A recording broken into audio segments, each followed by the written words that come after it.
기도합니다. 아멘. 하나님의 말씀은 마태복음 27장입니다.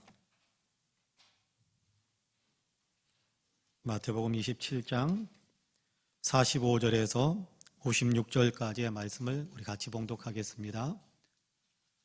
마태복음 27장 45절에서 56절입니다.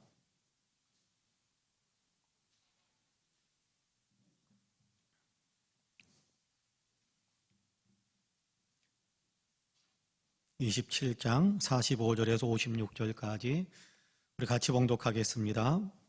제6시로부터 온 땅에 어둠이 임하여 제9시까지 계속되더니 제9시쯤에 예수께서 크게 소리질러 이르시되 엘리 엘리 라마 사박다니 하시니 이는 곧 나의 하나님 나의 하나님 어찌하여 나를 버리셨나이까 하는 뜻이라.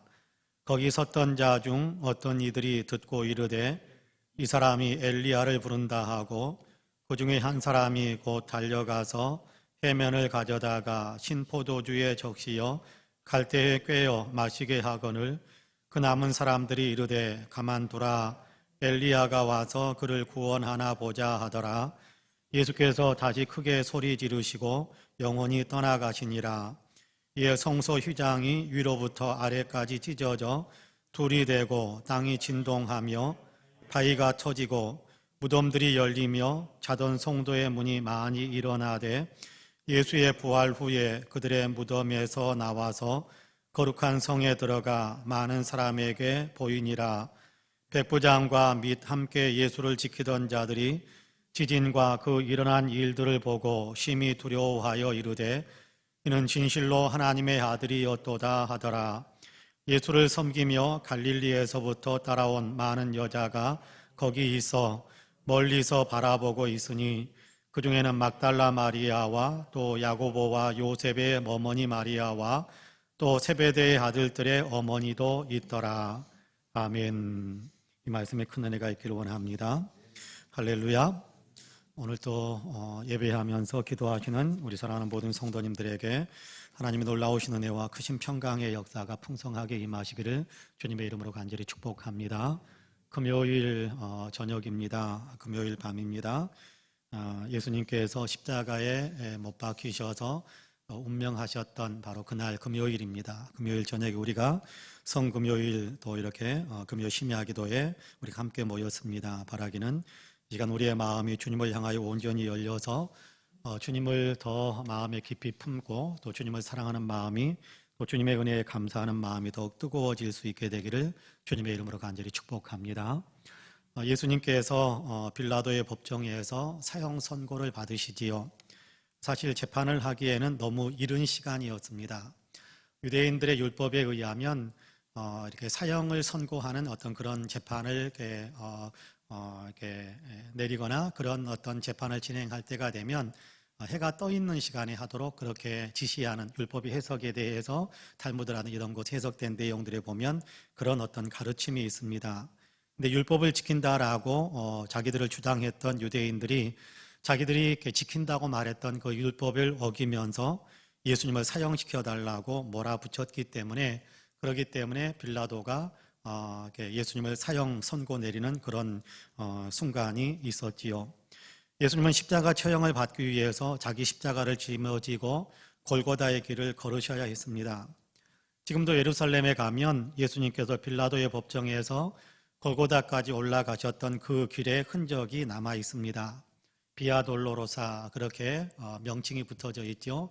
비아 돌로로사 고난의 길 또는 슬픔의 길 그런 의미입니다만은 이렇게 빌라도의 법정에서 골고다까지 예수님께서 올라가셨던 그 길의 흔적을 따라서 약 800m 정도 된 정도의 거리인데 오늘날도 많은 크리스천들이 그 길을 순례하곤 합니다.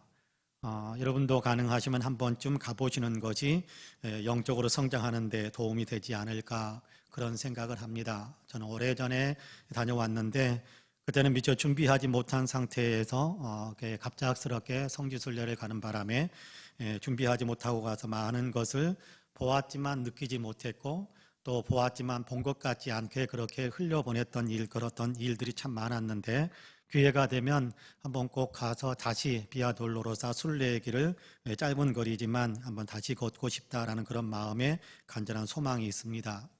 비아 돌로로사 그 길에는 특별한 의미가 부여되어진 14개의 지점이 있습니다.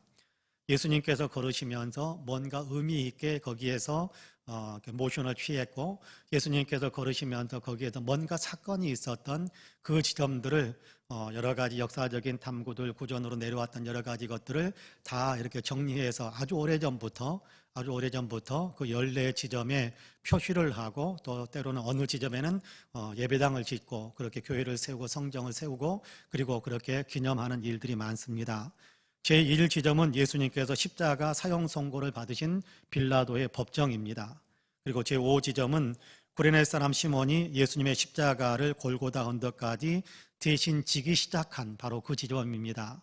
예수님께서 더 이상 기력이 떨어지셔서 더 이상 자기의 십자가를 지고 갈 수 없는 그런 지경에 이르니까 로마의 군사들이 지나가는 구레네 사람 시몬을 붙잡아 가지고 예수님의 십자가를 대신 짊어지게 해서, 그래서 그곳에서부터 구레네 사람 시몬이 예수님의 십자가를 지고 가게 되는데, 그 지점이 제5지점입니다. 제8지점은 자신을 따라오는 군중들, 슬피 우는 여인들을 향해서 예수님께서 긍휼히 여기면서 안타까워하시면서 그렇게 말씀하셨는데, 그 말씀의 내용은 그런 얘기지요. 예루살렘의 딸들아, 나를 위하여 울지 말고 너희와 너희 자녀들을 위하여 울어라, 그렇게 말씀하셨습니다. 왜냐하면 환란을 피할 수 없는 예루살렘, 그리고 예루살렘에 있는 너무나도 많은 사람들이 구원을 보지 못하고 멸망당할 것을 생각하시면서 안타까워서 주님께서 그렇게 탄식하면서 말씀하셨던 내용입니다.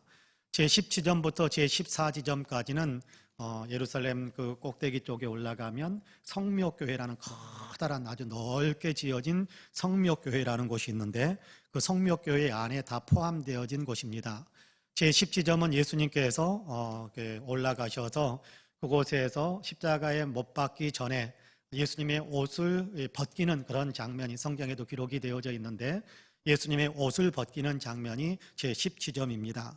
제11지점은 예수님께서 십자가에 못 박힌 곳입니다. 십자가가 땅에 눕혀져 있고, 그리고 거기에 예수님의 십자가 위에 그대로 눕혀서 손목과 또 발목에 아마 복숭아뼈 있는 그 두꺼운 연결되어 앵클 있는 부분에 아마 발을 포개어서 그래서 못을 박았을 텐데, 바로 그곳 예수님을 눕혀놓고 그렇게 십자가에 못 박았던 곳이 제11지점입니다. 예수님을 그렇게 십자가에 못 박은 다음에는 십자가를 세워서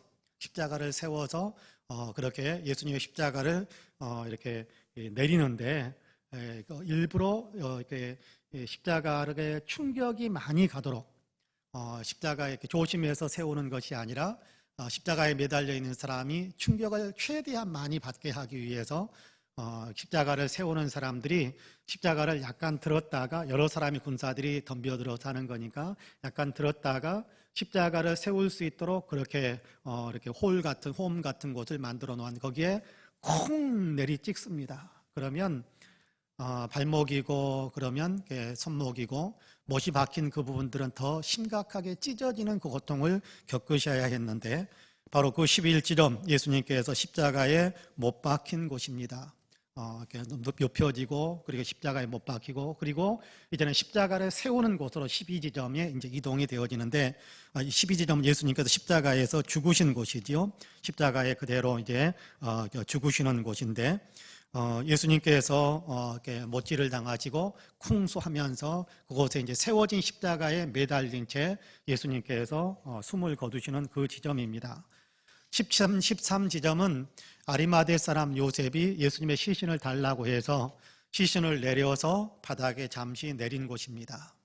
시신을 내려서 바닥에 잠시 내려놓고, 그리고 거기에서 예수님의 시신을 닦을 수 있는 어떤 이렇게 순식간에 세밀하게 닦을 수는 없으니까 순식간에 그냥 이렇게 겉에 드러나 있는 부분들만 닦으면서, 그러면서 세마포로 이렇게 시신을 쌌던 곳, 예수님을 잠시 내려놓았던 그 바위 위에 예수님을 잠시 내렸는데, 그 바위 지점이 13지점입니다. 그리고 14지점은 예수님께서 아리마대 사람 요셉의 무덤에 안치되셨는데 바로 그곳, 예수님께서 무덤에 안치되어졌던 바로 그곳이 제 14지점입니다. 예수님은 사실 목요일 저녁부터 밤을 새우면서 기도하셨지요. 기도 후에 곧바로 붙잡히셔서 대제사장의 뜰로 끌려가서 밤이 새도록 끌려다니시면서 괴롭힘을 당하셨습니다. 그리고 빌라도의 법정에서 채찍질까지 당하셔서 극도로 예수님은 체력적으로 저하되고 체력적으로 극심한 어떤 고갈 상태에 떨어지셨을 겁니다. 그러니까 자기 십자가를 지고 차마 걸어갈 힘마저 없으셨던 거지요. 그래서 로마 군사들은 지나가는 사람, 구레네 사람 시몬을 붙잡아서 예수님의 십자가를 대신 지게 하고 그렇게 예수님의 뒤를 따라서 예수님과 함께 골고다에 올라가게 만든 겁니다. 여러분, 구레네 사람 시몬 억지로 짊어진 십자가였는데 아마 많은 마음의 불평과 또 불만과 그리고 신세 타령 같은 것들이 저절로 흘러나오지 않을 수 없었을 겁니다. 체격이 좀 건장한 사람이었기 때문에 갑자기 이렇게 선발된 어떤 그런 상황이었을 것이고, 그리고 로마 군인들에게 어떻게 항변 한번 못 해보고 힘이 없으니까, 가진 권력이 없으니까 로마 군인들에게 대항도 못 해보고 그냥 예수님의 십자가를 대신 어쩔 수 없이 짊어지고 예수님과 함께 그렇게 골고다까지 올랐지 않습니까? 그곳에서 예수님께서 십자가에 매달려 죽으시는 장면을 아마 다 보았을 것이고, 그리고 구레네 사람 시몬은 어쩌면 부활하신 예수님의 부활의 소식까지, 예수님이 부활하셨던 모습을 직접 보았다 못 보았다라고 말할 수는 없겠습니다만은 어쨌든 예수님께서 부활하셨다라는 소문까지 예루살렘에 머물면서 다 들었을 겁니다. 예수님께서 부활하셨다는 소문이 6월절 축제 기간과 연결되어져 있었기 때문에 온 예루살렘에 모여있는 수많은 사람들에게 순식간에 퍼져갔을 테니까 구레네 사람 시몬도 틀림없이 6월절 축제를 위해서 왔던 사람이었을 테니까 어디로 떠나가지 않고 예루살렘에 머물러 있었을 텐데 예수님이 부활하셨다는 소식을 듣게 되고 아마 그는 주님의 은혜로 인하여서 온전히 믿을 수 있는 어떤 그런 은혜까지 힘입었던 것 같아요. 그래서 로마서 16장에서는 누포의 어머니에 대한 얘기를 합니다. 누포의 어머니는 누구냐 하면 알렉산더와 누포의 아버지 구레네 사람 시몬의 아내가 되는 사람이지요. 그러니까 누포의 어머니는 나의 어머니이기도 하다라고 바울이 그렇게 고백을 하는데, 이 구레네 사람 시몬이 예수님의 십자가를 같이 짊어지고 올라갔다가 주님의 은혜로 예수 그리스도 참으로 구세주시다라는 사실을 믿을 수 있는 은혜를 입었고, 그로 인해서 자기의 고향으로 다시금 돌아가서 자기가 살던 곳으로 다시금 돌아가서 자기 아내와 그리고 자기의 자녀들에게, 알렉산더와 누포에게 계속해서 예수님에 대한 얘기를 하고 그래서 같이 믿음의 가정을 이루었지 않았을까, 그런 생각을 합니다. 자, 억지로 짊어진 십자가였지만 그러나 그 억지로 짊어진 그 십자가를 통해서 은혜 받는 일이 구레네 사람 시몬에게서 나타난 것을 성경을 통해서 우리는 배우게 됩니다. 자, 예수님은 그렇게 골고다까지 올라가셔서 십자가에 못 박히시는데요, 오전 9시에 십자가에 못 박히셔서 오후 3시경에 숨을 거두십니다. 6시간 동안 주님은 십자가에 매달려 계셨던 겁니다. 사실 6시간 만에 숨이 지는 것은 극도로 체력이 탈진된 상태였기 때문에 그랬을 거예요. 어떤 사람들은 건장한 어떤 실체력이 떨어지지 않는 사람들은, 그리고 또 몸이 가벼운 사람들은 며칠씩 그렇게 십자가에 매달린 채 숨이 끊어지지 않는 일이 허다했다고 합니다. 근데 6시간 정도의 숨이 끊어진 것은 예수님께서 탈진되니까, 예수님께서 힘이 없으니까, 기력이 다 떨어져 버렸으니까. 왜요? 밤새도록 끌려다니면서 괴롭힘을 당하고 수없이 채찍에 맞으면서 체력이 고갈될 대로 고갈된 거거든요. 그렇기 때문에 십자가에 매달린 상태에서 발에 받쳐주는 힘이 없으면, 발목에서 발이 받쳐주는 힘이 없으면 이게 몸이 계속해서 쭉 무릎이 이렇게 꺾여지는 거죠. 무릎이 구부러지면서 처지게 되면 이 손은 못 박혀 있으니까 몸만 밑으로 처지게 되면, 여러분 한번 해보시기 바랍니다만은, 그러면 숨을 쉴 수가 없어요. 폐에 엄청난 압박이 오는 겁니다. 그러면 십자가에서 기력이 떨어지니까, 힘이 없으니까, 버티고 서 있을 만한 무릎에 힘이 없으니까 그냥 이렇게 무릎이 꺾이면서 그대로 이렇게 몸 이렇게 전체가 밑으로 가라앉으면서 폐의 압박을 받고 그래서 질식해서 숨을 거두는 겁니다. 예수님은 건장하신 분입니다만은 너무나도 일찍 체력이 고갈된 상태라서 6시간 만에 숨지고 마셨던 것 같습니다. 오후 3시쯤 되었을 때 예수님은 엘리 엘리 라마 사박다니 하시며 기도하셨고 그리고 잠시 후에 숨을 거두셨지요. 엘리 엘리 라마 사박다니, 오늘 우리가 읽은 본문에서는 이 한마디만 기록이 되어져 있습니다마는 십자가상에서 예수님께서 7마디 말씀을 남기셨다라는 것이 복음서 기록하는 사람들이 각자 흩어져 있는 내용들을 이렇게 정리해 보면 7마디의 말씀을 남기셨다라는 사실을 알게 됩니다마는 그 가운데 오늘 우리가 읽은 본문은 엘리 엘리 라마 사박다니라고 기도하시는 장면입니다. 나의 아버지, 나의 아버지, 나의 아버지, 나의 아버지, 나의 하나님, 나의 하나님이죠. 엘리 엘리 라마 사박다니, 나의 하나님, 나의 하나님, 어찌하여 나를 버리셨나이까 라고 탄식하시는 예수님의 기도의 소리입니다. 왜 예수님께서는 버림을 받으셔야 했을까요? 왜 예수님께서는 하나님의 외면을 당하셔야 했을까요? 여러분, 창세전부터 함께 계셨던 분들입니다. 성자 하나님, 성령 하나님, 성부 하나님, 창세전부터 함께 계셨고 그리고 끊을 수 없는 교제 가운데 있으셨던 분들인데 그렇게 해서 연합해서 삼위일체이신 하나님, 끊어질 수 없는 관계의 하나님이신데 그런데 어떻게 예수님은 지금 성부 하나님, 성령 하나님에게서 완전히 이탈되고 분리되어져서 혼자 외롭게 되었을까요? 왜 버림받게 되었을까요? 왜 외면당하게 되셨을까요? 예수님께서 십자가에 죽으실 때는 죄인처럼 죽으셨거든요. 모든 세상 사람들의 죄를 대신 짊어지시고 대속하기 위해서, 그 죄를 대속하기 위하여 죄값을 대신 짊어지고 그 죄값을 대신 지불하시는 죽음을 죽으셨거든요. 그렇기 때문에 예수님은 십자가에 못 박히실 때는 죄인으로 죽으신 거예요. 죄의 값을 짊어지셔야 했기 때문에.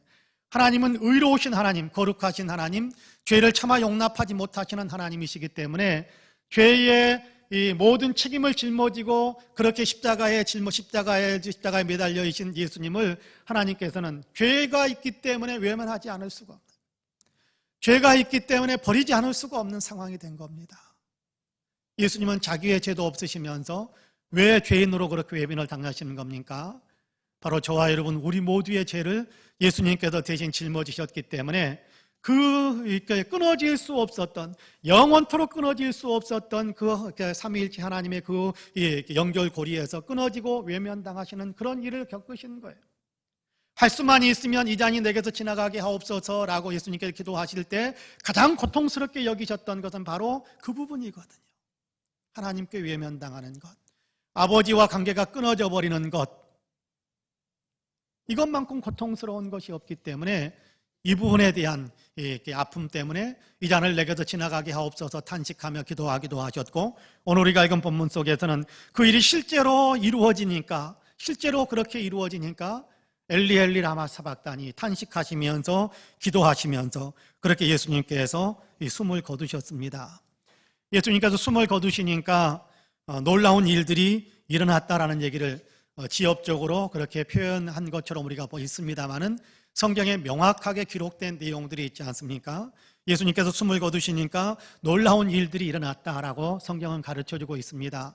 하나는 성전의 휘장이 성소와 지성소 사이를 갈라놓는 그 휘장이 위에서부터 아래까지 찢어져서 하나였던 휘장이 둘로 갈라졌다, 그렇게 이야기합니다.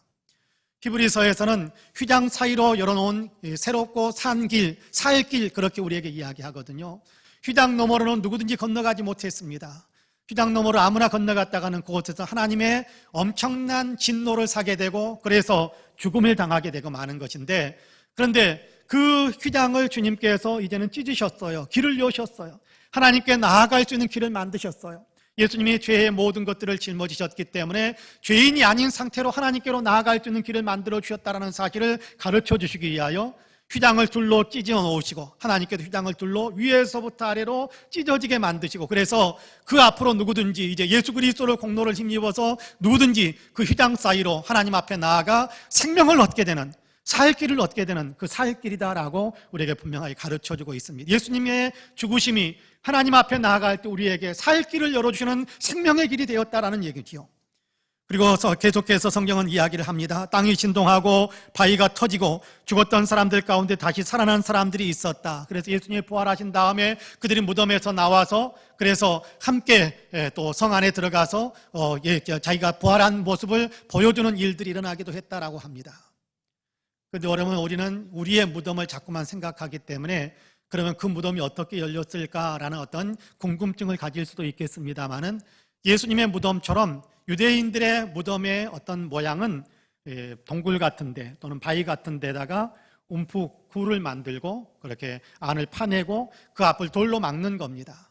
뭔가 이렇게 들짐승이나 이런 것들이 들어가지 못하도록 막아 놓는 거예요. 우리처럼 땅을 파고 묻은 다음에 봉분을 이렇게 쌓아 놓는 것이 아니라 석회질 같은 바위 같은 것들을 파내서 그곳에 안치할 수 있는 공간을 만들고 시신을 안치한 다음에는 문을 닫는 거예요. 그리고 한 사람만 사용하는 무덤이 아닙니다. 가족묘처럼 되어 있기 때문에 다음 사람이 또 장례가 있으면 그 무덤 문을 열고 다음 시신을 또 집어넣기도 하는 것이 유대인들의 어떤 장례법이. 그러니까 막혀 있었던 무덤 입구의 문들이 열리는 그런 일들이 있었고, 그리고 예수님의 부활하셨던 그 장면처럼 그렇게 시신이 살아나는 그런 일들도 실제로 있었다라는 얘기를 오늘 우리가 읽은 본문 성경에서 가르쳐주고 있습니다. 자, 이렇게 예수님이 숨지시고 또 숨지신 후에 나타나는 현상들을 보면서 예수님의 사형을 집행하고 있었던 로마의 백부장, 그리고 함께 일하고 있었던, 함께 사형을 집행하고 있었던 군인들이 예수님은 참으로 하나님의 아들이셨구나라는 사실을 고백합니다. 두려움 가운데에서 우리가 하나님의 아들을 죽였구나라는 놀라운 두려움이 그들을 엄습해서 우리가 참으로 하나님의 아들을 죽였구나라고 탄식하고 두려워 떨게 만드는 일들이 있게 만들었다라는 겁니다. 자, 예수님이 죽으신 우리가 읽지는 않았습니다만은 오늘 우리가 읽은 본문에 이어서 57절을 보면 그렇게 이야기합니다. 제가 57절부터 61절까지 읽어보겠습니다. 저물었을 때에 아리마대의 부자 요셉이라 하는 사람이 왔으니 그도 예수의 제자라. 빌라도에게 가서 예수의 시체를 달라 하니 이에 빌라도가 내주라 명령하거늘 요셉이 시체를 가져다가 깨끗한 세마포로 싸서 바위 속에 판 자기 새 무덤에 넣어두고 큰 돌을 굴려 무덤 문에 놓고 가니 거기 막달라 마리아와 다른 마리아가 무덤을 향하여 앉았더라 라고 말씀합니다. 예수님이 숨지셨어요. 예수님의 시신이 계속해서 나무 위에 매달려 있는 것이 좋지 않다고 생각해서 아리마대 사람 요셉이 그 시신을 나에게 내어달라고 부탁을 합니다. 오늘 우리가 읽은 본문에는 이 사람도 예수님의 제자였다 그렇게 이야기하는데요. 여러분, 12제자에 포함된 사람이 아닌 사람입니다.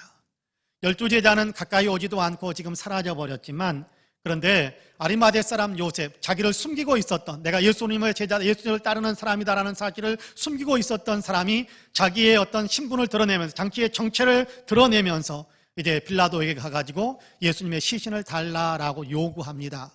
그래서 예수님의 시신을 장사를 치르는 그 일을 하는 거지요. 여러분, 뭔가 예수님이 살아있을 때, 생존해 계실 때, 그래서 활동할 때 많은 사람들에게 인기가 올라갈 때는 내가 예수의 제자다라고 말하고 나서는 사람들이 많을 수 있을 겁니다. 그로 인해서 내게 얻어지는 유익이 있을 거다라고 생각하기 때문에. 예수님이 십자가에 못 박혀서 이젠 죽으셨어요. 지금 세상에서는 어느 누구도 예수님이 다시금 부활할 것이다라는 사실을 믿고 또 신뢰하는 사람이 없어요. 아리마대 사람 요셉 역시도 마찬가지였습니다. 예수님이 다시 살아날 것이다라고 믿고 신뢰하는 사람은 아니었습니다. 그런데 이 사람이 예수님의 시신을 내게 달라라고 요구하는 것은 자기의 신분이 박탈당할 수 있는, 유대인들에 의해서 완전히 파멸되어 버릴 수 있는, 이 사람은 사내리인 공회의 의원이다라고 그렇게 알려져 있는데 정치적인 생명이 완전히 끝나는 어떤 그런 상황에 내던져질 수 있다는 거예요.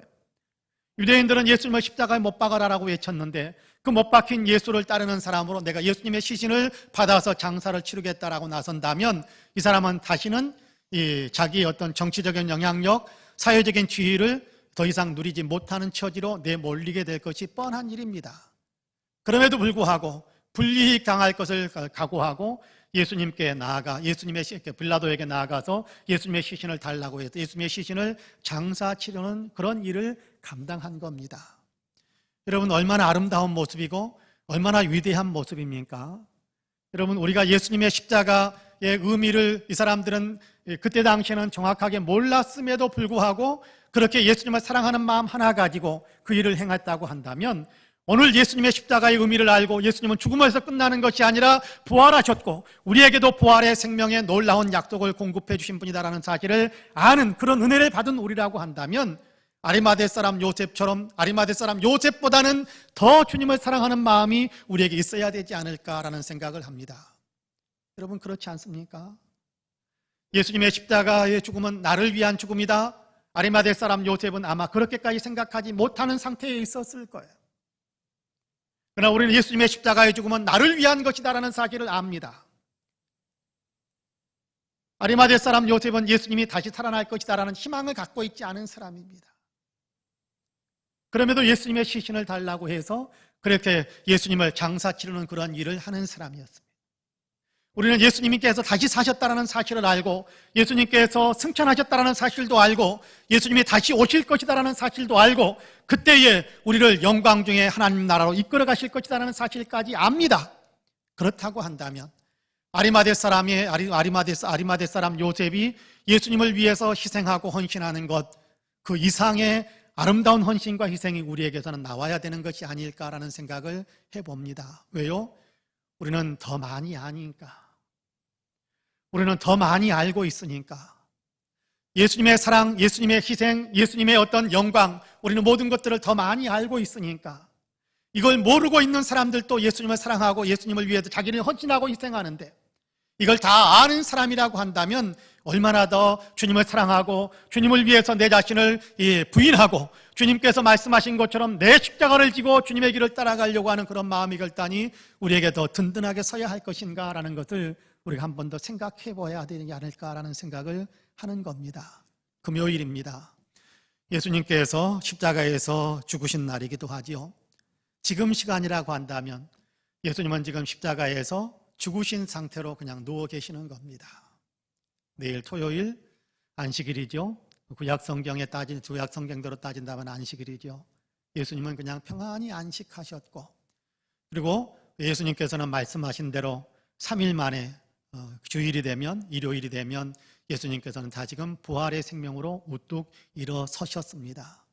그럼 그 사실을 모르는 사람도 주님을 사랑하고 주님을 위해서 자기를 내어드리는 삶을 살았다면, 그 사실을 알고 있는 우리, 그 영광의 하나님께서 우리를 불러 올리신다라는 사실을 믿고 있는 우리라고 한다면 얼마나 더 주님을 사랑하고 얼마나 더 주님을 위해서 살아야 할 것인가라는 것을 가만히 생각해 봅니다.